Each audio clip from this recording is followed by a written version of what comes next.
Ce que le gouvernement a brandi cette semaine, il y en a eu une autre. Constitutionnellement, elle est un peu sur le même plan, le dira Anne-Marie Le Poirier. Là, ce n'est pas les nationalisations, ce sont les réquisitions. Écoutez. La ministre interpelle les évêques et les prêtres. Elle les exhorte à héberger les sans-abri dans leurs locaux vides. En menaçant l'Église de réquisition si sa requête n'est pas suivie d'effet dans un mois. Toutes les personnes morales, quelles qu'elles soient, des banques, des assurances, l'Église, d'autres qui aujourd'hui sont en situation de posséder des bâtiments qui sont inoccupés ou vides, sont concernées par l'appel qui est le mien de mettre à disposition de l'État et des associations qui en ont besoin des lieux qui permettront de loger des familles. Enfin, je sais pas, moi l'Église, il me semble, les organisations qui lui sont proches font bien leur boulot. Cécile Duflot, non, franchement, elle est consternante, quoi. Qu'est-ce que c'est que ce procès fait à l'Église? Elle ferait bien de me balayer devant sa porte. Là, il y a une incurie de l'État qui n'arrive pas à régler ce problème du mal logement ou des sans-logis, surtout en période d'hiver, et elle va désigner comme bouc émissaire l'Église. Alors, vraiment, je ne comprends pas. Elle a parlé aussi, je crois, des banques, des entreprises qui auraient des bâtiments vides. Non, mais il se trouve que... Elle n'a pas désigné les gestionnaires du parc public comme elle a désigné l'Église. Donc là encore, je partage absolument l'avis de ce qui a été dit.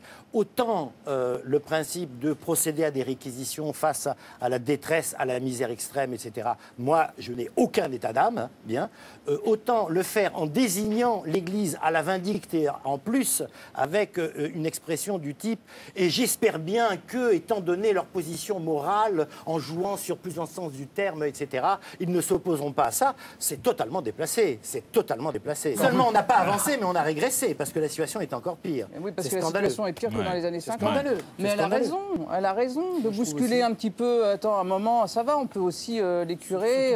Ils n'arrêtent pas de nous donner des leçons là, de morale. Et le truc, c'est que... Non, mais c'est un autre... Laissez terminer Catherine Corsini. Donc, pour le moment... Mais c'est pas une raison. À mon avis, c'est pas une raison.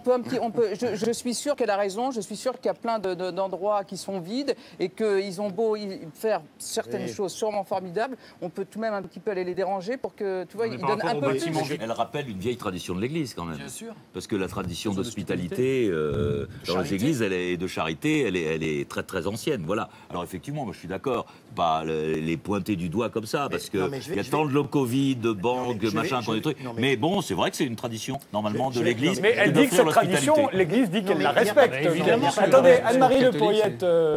Le principe des réquisitions de logements vacants. Le principe des réquisitions de logements vacants existe dans le droit depuis longtemps. Il a été renforcé dans les lois sur l'exclusion sociale. Le principe existe, c'est évident. Mais on a bien vu le ton sur lequel s'est exprimée Madame Duflot, petit sectarisme anticlérical, et puis vlan dans les gencives à cause du mariage homosexuel, etc. C'est la tonalité, la façon de le dire qui a choqué. Voilà. Mais ce n'est pas le principe. Et évidemment, le premier des grands propriétaires de logements vacants immenses, c'est l'État.